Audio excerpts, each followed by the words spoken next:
यहाँहरू सम्पूर्णलाई यदि यहाँहरू स्ट्रगल गर्दै हुनुहुन्छ बिक्रीको लागि भने अब चिन्ता नगर्नुहोस् साथीहरू, किनकि यो यस्तो खालको प्लेटफर्म हो जहाँ हामीले कुनै पनि सामानहरू बेच्नु पर्दैन, बिक्री गर्नु पर्दैन। अब सामानहरू बिक्री नगर्ने कस्तो खालको बिजनेस भन्दाखेरि चाहिँ यो चाहिँ यस्तो खालको प्लेटफर्म हो कि जहाँ हामीले सोसियल मिडियाबाट कसरी चाहिँ एट्र्याक्टिभ मार्केटिङ गरी विश्वको पब्लिक सामु चाहिँ हामीले एट्र्याक्टिभ तरिकाले विभिन्न कन्टेन्टहरू चाहिँ क्रिएट गरेर चाहिँ विश्वको क्लाइन्ट्स कस्टमरहरूसम्म चाहिँ पुर्याउन सक्छौँ। त्यो कुरा चाहिँ हामीलाई यो प्लेटफर्ममा ट्रेनिङ साइटबाट सिकाउने गर्दछ।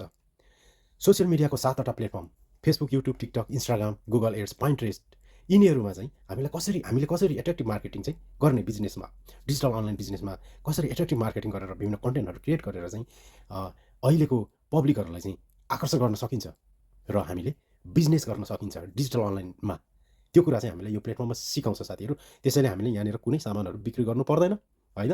अनि त्यसरी नै हामी चाहिँ डिजिटल अनलाइन बिजनेस गर्न सक्छौँ र मन्थली 5 फिगरभन्दा बढी इन्कम गर्न सक्छौँ। त्यसैले यदि यहाँहरू पनि एट्र्याक्टिभ मार्केटिङ गर्न चाहनुहुन्छ भने चाहिँ आजै सम्पर्क गर्न सक्नुहुनेछ। यो डिजिटल अनलाइन बिजनेस यहाँहरूको लागि नै हो साथीहरू, हाम्रै लागि हो। त्यसैले ढिला नगरौँ, समय हुँदै हामीले केही कुराहरू हामीले सिक्नुपर्छ र गर्न पनि पर्छ। हवस् त, आजलाई मेरो टपिकबारे यति नै भन्दै म बिदा हुन चाहेँ। यहाँहरू सम्पूर्णलाई मेरो भिडियो अन्तिमसम्म हेरिदिनु भएकोमा हार्दिक धन्यवाद। नमस्कार, बाई बाई।